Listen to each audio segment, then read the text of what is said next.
The IPA BAS Practitioner Program is designed for BAS practitioners and new members of the IPA, specifically to help IPA members make a success of running their business and be better BAS practitioners. The program is made up of 10 modules available on demand.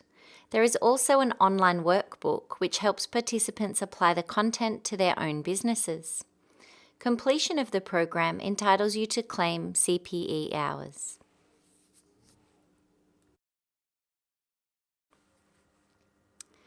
This is an overview of the IPA BAS Practitioner Program. If you haven't seen this overview before, it might be a good idea to revisit Module 1, What is the Best Business Strategy? In that module, we provide a detailed overview of the BAS Practitioner Program. In summary, the first 4 modules are all about creating a plan of action. That's the yellow modules. The next 4 modules, the tangerine ones, are about the people that we come across in our business, our customers, our employees, and other people that we meet. The final 2 modules are about the processes in our business, from when we start up to growing and then finally stabilizing. There are many different processes we need, and that's what we cover in those final 2 modules.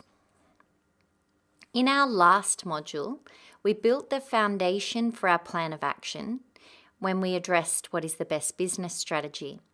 And now we're going to develop our plan further in Module 2, creating a business that you love.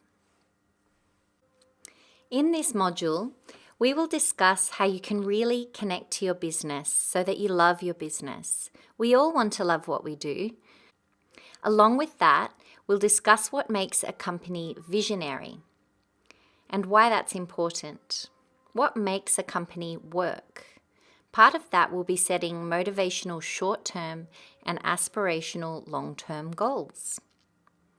So let's begin.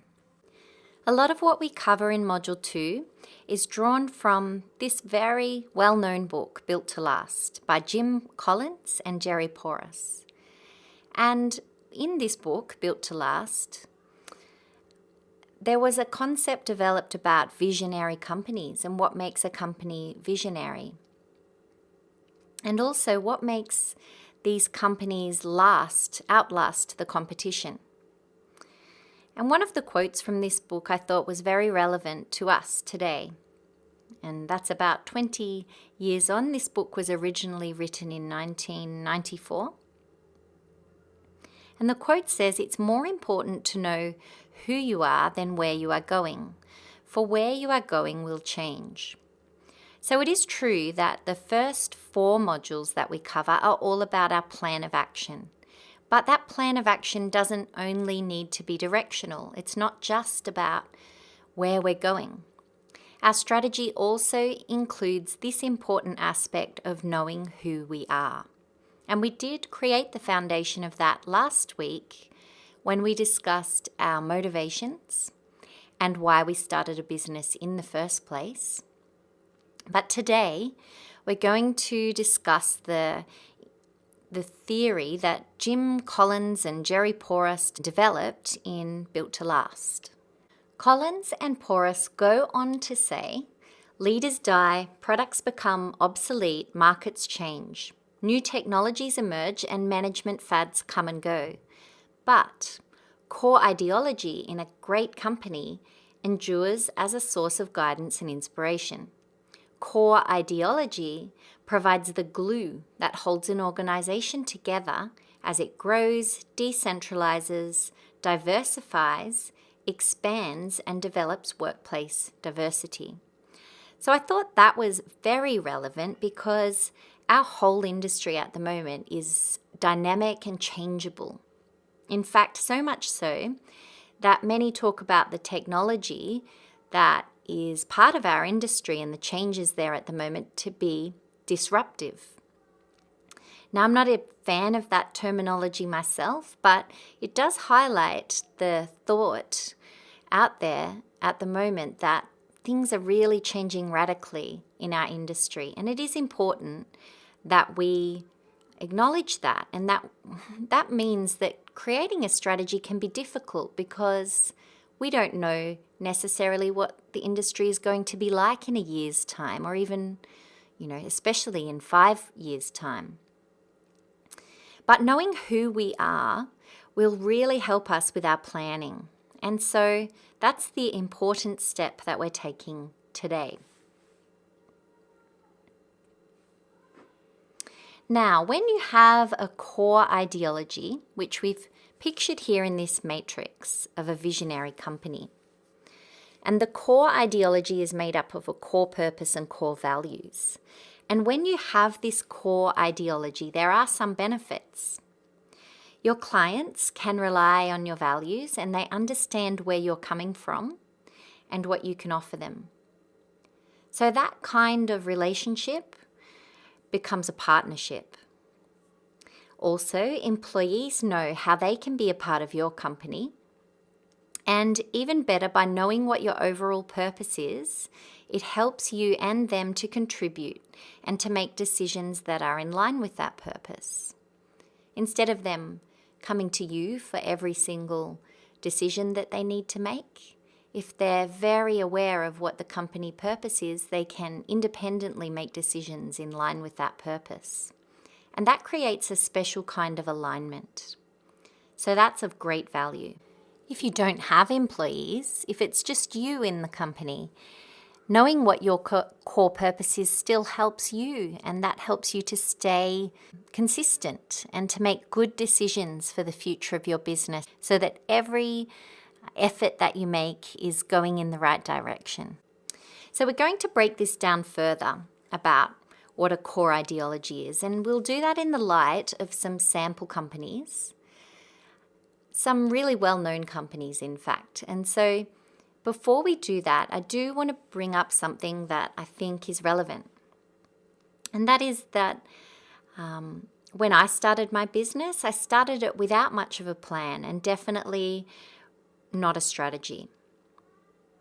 And I think I mentioned in the last module that I wanted to work for myself because I didn't really enjoy my current employment situation at the time. And I thought I'd try something else. Well, 3 years on, we had 3 employees and we were doing okay. But to be honest, I still didn't feel like my business was very professional. And I was actually afraid to grow the business because I didn't feel corporate enough. I didn't feel that I understood what it was like to be a proper company. And maybe that's because I'd never worked in a corporate company. So for that reason and for a few other reasons, I decided I would build my confidence with further education. And so I did an MBA. And of course I learned many things, but one thing that I gained was confidence. And I think that was based on the fact that it became clear to me that the theories that I was learning, the business theories, they applied equally to small businesses and large businesses or corporate companies. So when we go through this theory today, please don't think like I did at one time, oh, I'm too small for this kind of theory. It doesn't apply to me. In fact, because these theories are based in principles, they apply to a sole trader, to a company with 20, 100, or even more employees. So that's something that I wanted to share with you. So when you see this slide, you might be reminded of the common practice of creating a vision statement or a mission statement. And it's a good idea for us now to define the difference between that and what we're looking at in today's module. So the vision and mission statements were statements that tried to sum up an organization and their goal, their main goal. However, they didn't always get everybody on board. And what we're hoping to develop here when we analyze what a visionary company is and how we can develop the ability to be a visionary company is we're realizing that there's so much more to it than just having a vision. And the vision is important, but the alignment of all the members in the company or related to the company, all the stakeholders, is even more important than that. And the reason for that is when we have good alignment in the company, a visitor could visit the company and they could understand or infer our vision simply by observing the operations and activities of the company without ever reading it published on a wall or in a paper.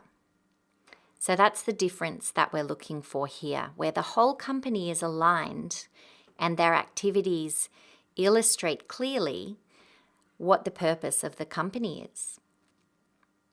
So creating that kind of alignment in your business could be your most important work as the business owner. So if you have one of those mission or vision statements, that's great. But the first step that we want to take is to look at that statement and create an effective context for it so that you create alignment in your company. And if you do that right, you shouldn't have to do it again for a very long time. So what does a core ideology look like? Well, we can see here another definition of a core ideology, and this is a quote from an article written by the Harvard Business Review, and they actually do a summary of the book Built to Last. So if you can get your hands on it, definitely read that article called Building Your Company's Vision, and it summarizes the whole book really well. And one of the quotes they made says, core ideology defines a company's timeless character, what we stand for and why we exist. Core ideology is something you discover by looking inside. It's not something you can invent, much less fake. So this is a key thought. Core ideology is not something that you can think, okay, my company ought to be like this. This is my ideal ideology. I want the company to be like this. That won't work unless it is an authentic set of core values that the company already has. If you tried to do that and those core values weren't authentic, instead of people being drawn to your organization and those values, instead they would feel cynicism about that attempt to create alignment. It wouldn't create alignment at all. It would just create confusion. So we can see that core ideology isn't something we can invent, but it's something we need to discover about ourselves. So how do we relate that kind of, it sounds very theoretical, how do we relate that to our businesses, no matter what size they are? How do you get people to share your company values or your company ideology? Well, the fact is that you don't. You can't get them to do that. Instead, you find people who are predisposed to share your ideology and attract those people to the company.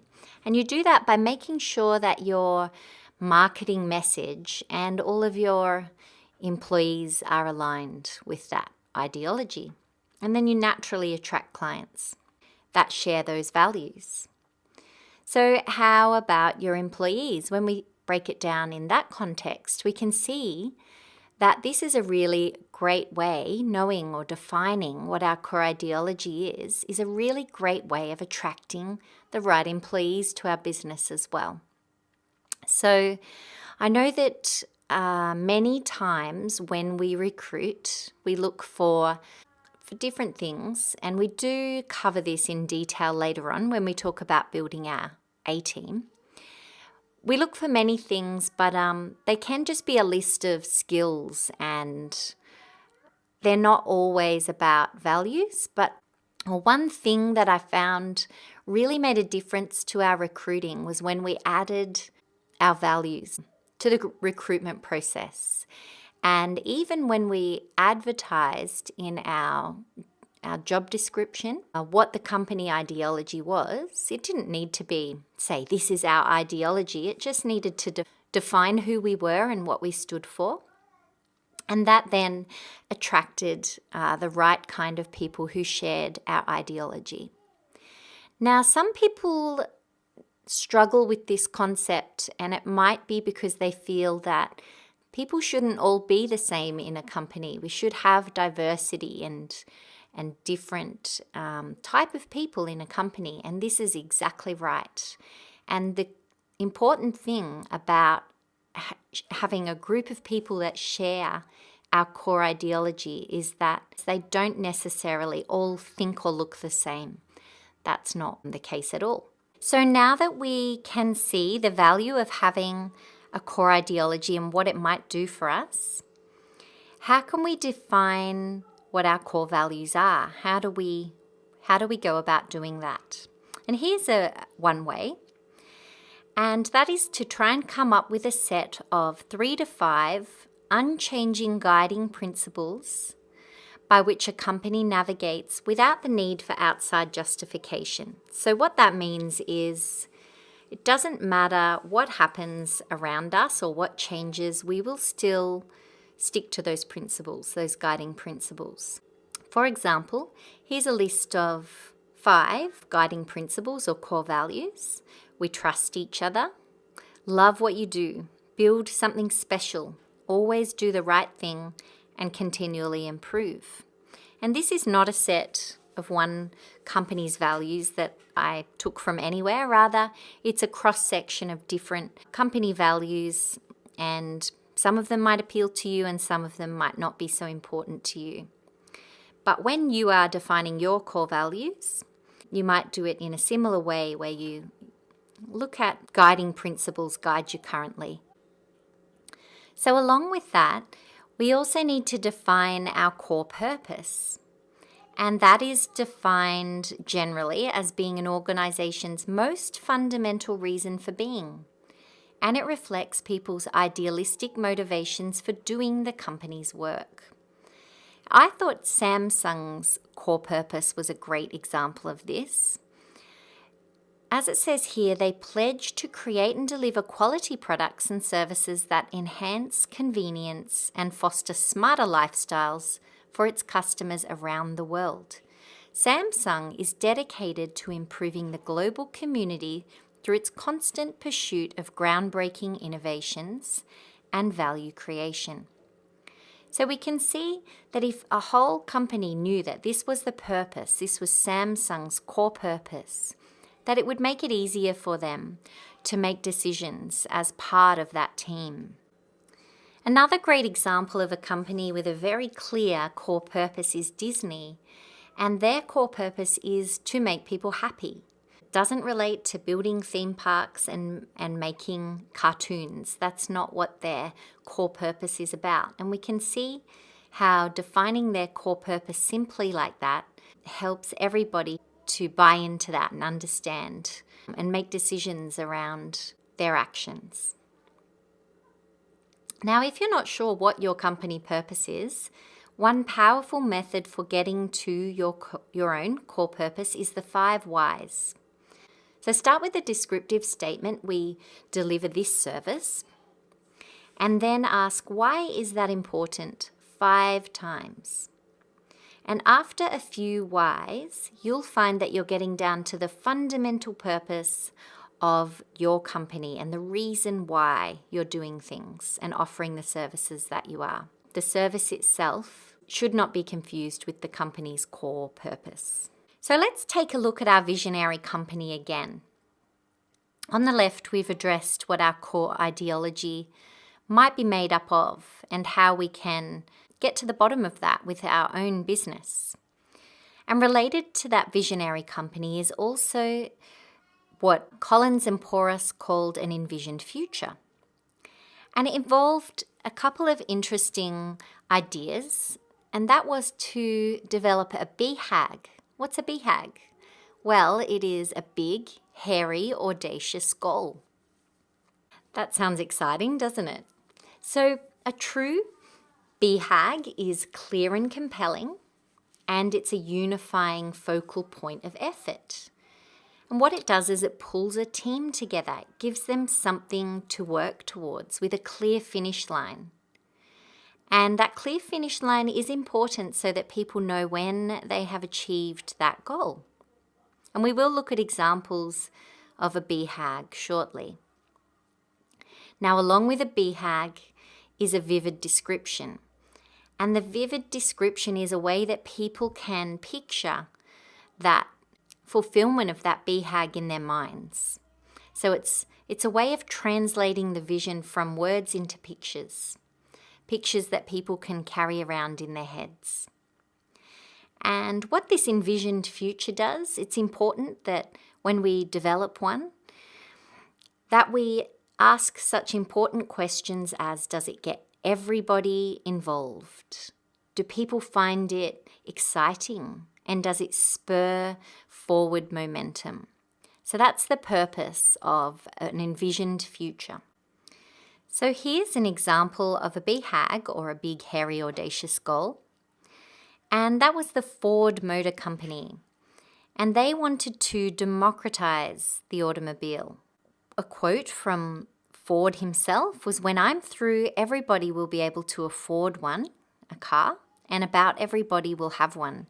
Now, hasn't that clear goal, hasn't it come true? He really had a vision, and we can see that that helped him to reach that goal.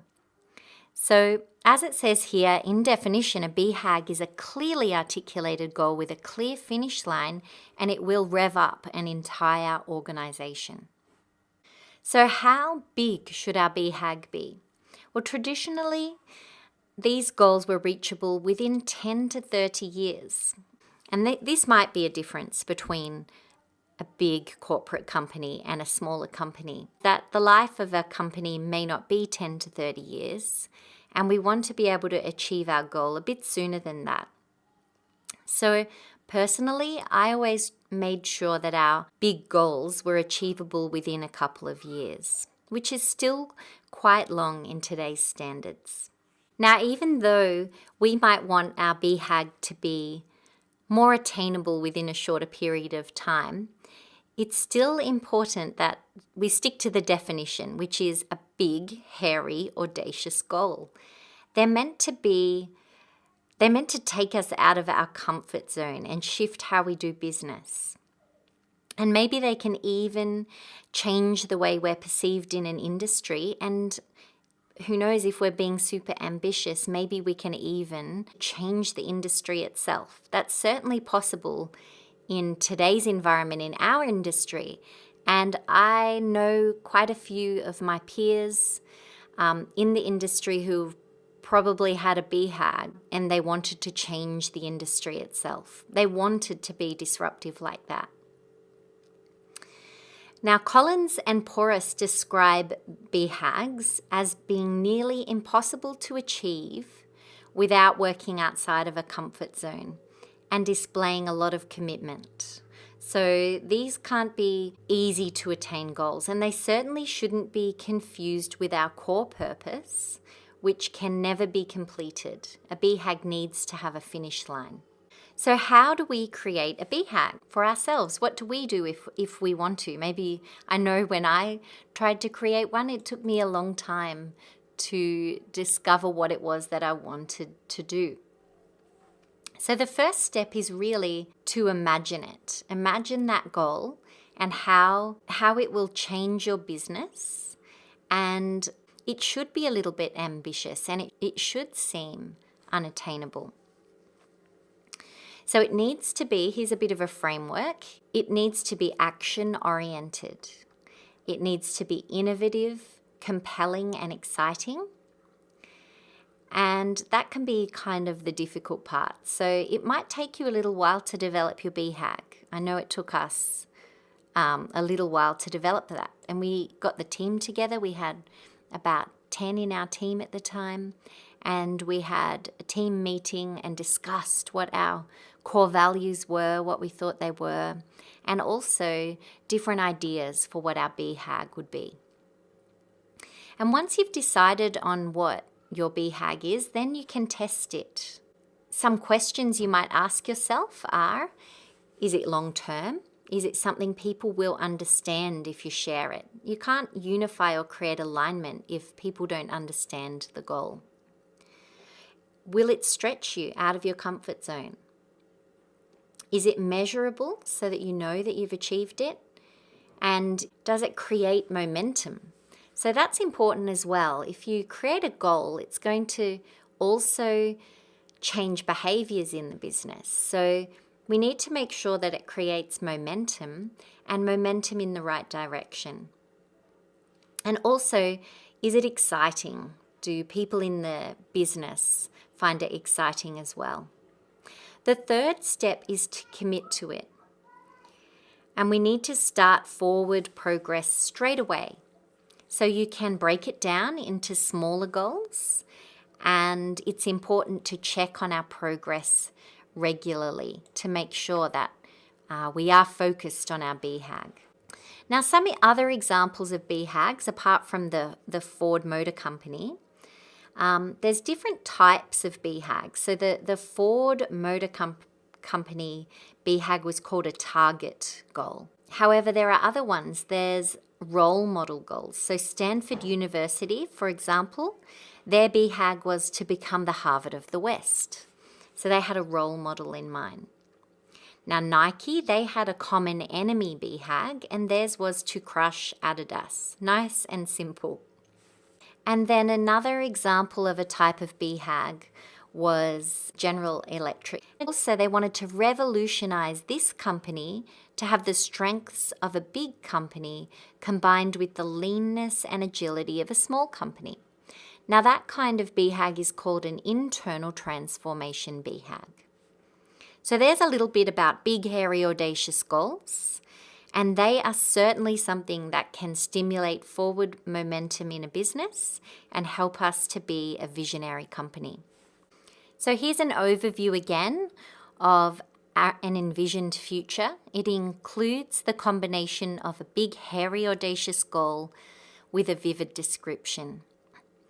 And something of great value with this is that when the leaders of the company step away, it still spurs other people in the business forward, and it still keeps them aligned with the company's vision. And that can be very valuable for a business to reach that stage where the leaders of the business or the business owners, the whole business is not dependent on them always being around and being there.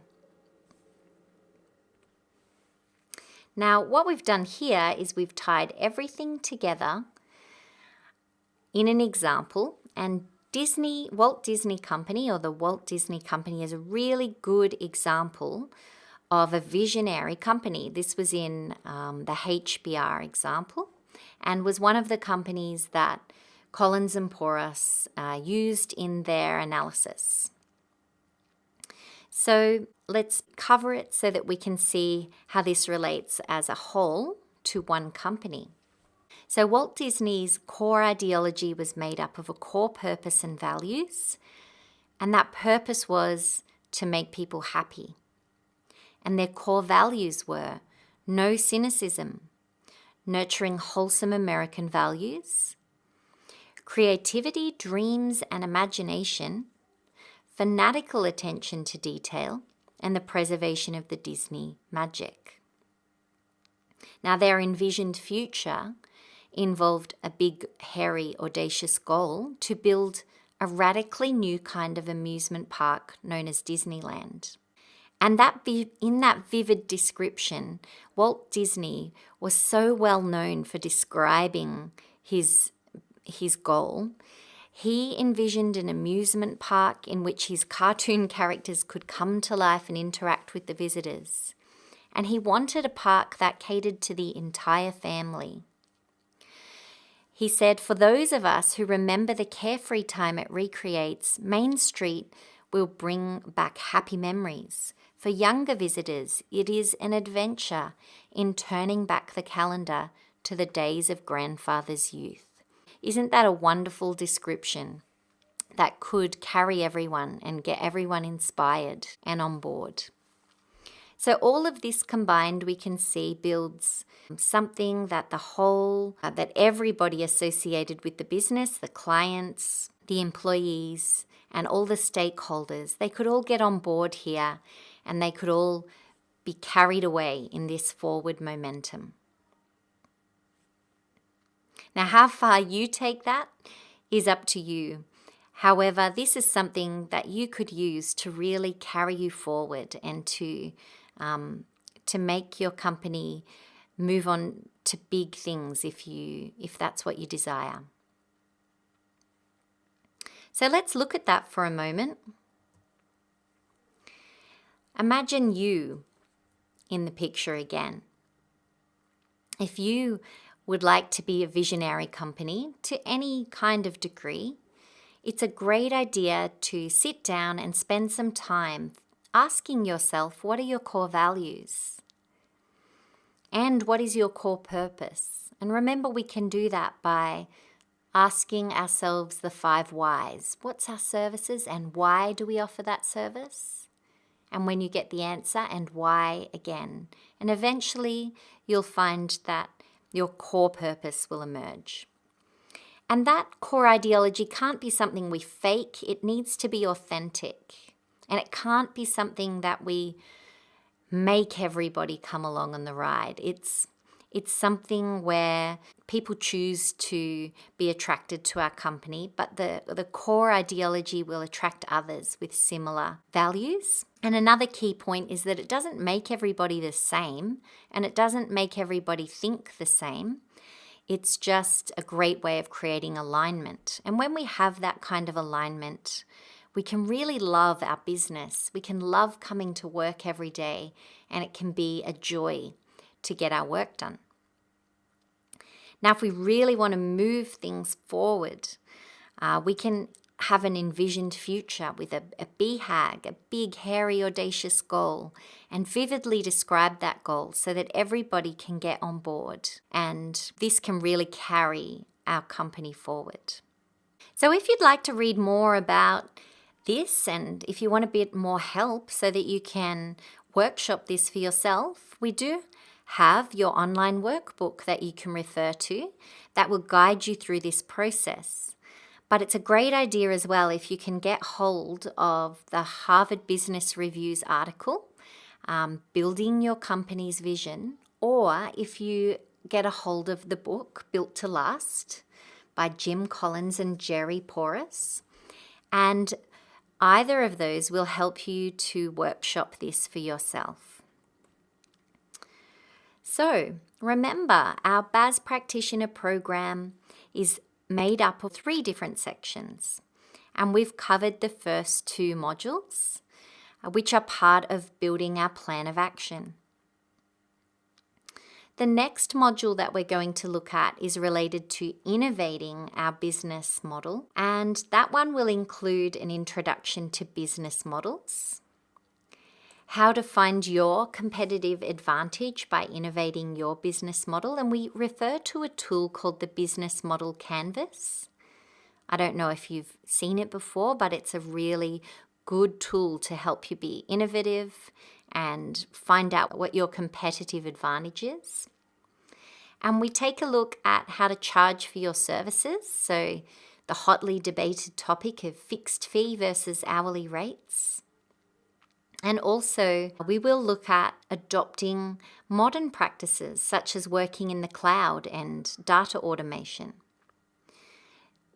So that is part of our next module, and that module is part of creating our plan of action. And once again, to summarize, the plan of action is the yellow modules there, and then our people are covered in the tangerine modules, and our processes are covered in the pink modules. So we look forward to seeing you in our next module, Innovating Your Business Model. This program has been written by Tina Kay in collaboration with the Institute of Public Accountants.